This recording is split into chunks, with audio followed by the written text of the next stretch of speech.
I try to think about being more upright because oftentimes you get kind of slumped down. And I think you feel better if you kind of have your posture more upright. But we can tend to be more, sagging most of the time. When you sit in the chair properly, do you feel better? Can you feel the difference? Oh, sure. Your back feels straighter. You're just more comfortable. But I just retired, so I don't do anything I'm supposed to do. What are you thinking about when you're thinking about your own posture? Well, sometimes I find myself slumping at my desk, and I sit up like, straight. You notice, actually feeling physically better when you're walking or standing with good posture? I do, yeah. I feel like I own the place. Yeah, we want to own the place. I gotta say, the guy asking the questions in those clips, fantastic. He had bad posture, though. What? Is that true? Did you notice that? I didn't notice anything. Michelle Joyce, I asked her because she is our posture expert here this afternoon, or this morning still. Michelle, we're talking about good posture. I asked people there on the street today if they felt better about themselves when they were conscious of their good posture. They said absolutely. If they felt like they looked better, they would feel better.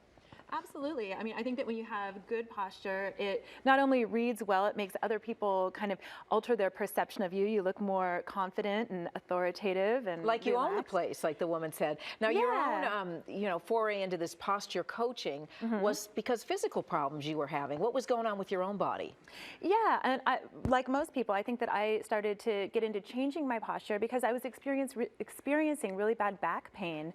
I was, like everybody else, hunching over devices, sitting in front of the computer, driving, all that stuff all day long.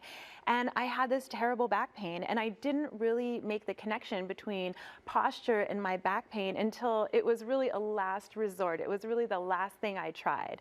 I would think neck pain would come into that as well. And is it lower back you're talking about?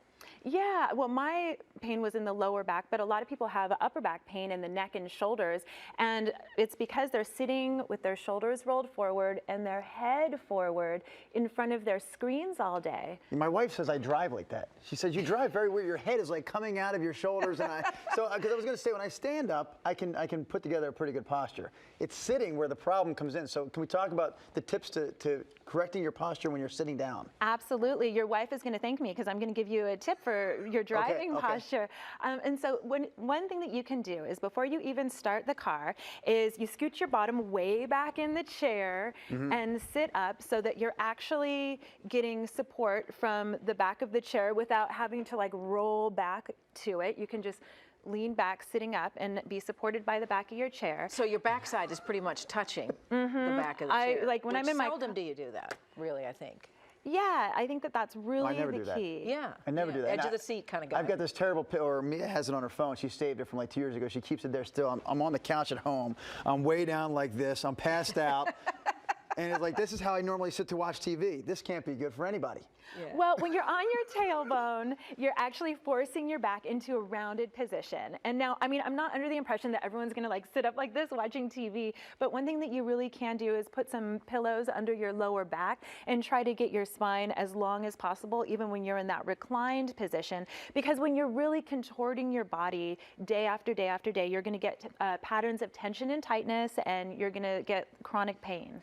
I know you're so passionate about this, and as you analyze like these postures here, that you've written a children's book as well to start early, Posture Posy and the Slumpy Back Goblins. Sounds like Drew needs to add this to his collection to read with the boys. But it really is important, right, to start at a young age to build these good habits, right? Well, absolutely. If you've ever watched a toddler sitting, they actually usually have really good posture. They sit kind of on their sits bones and they stack up straight. It's not until kids reach the age of about 3 that they start kind of slumping over. And so if you can catch them early enough, and not in a nagging way, if you can make it a game and make it fun, it's actually something that children really respond to. They like learning about their bodies, and they enjoy all the benefits of good posture. I used to tell my daughter that she looked like a princess, and when she slumped over, her crown would fall off of her head. And so she like kept that crown on, I'll tell you.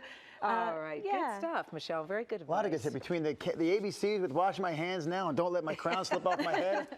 I'm getting dialed in here on the show. More posture tips at thepowerofposture.net.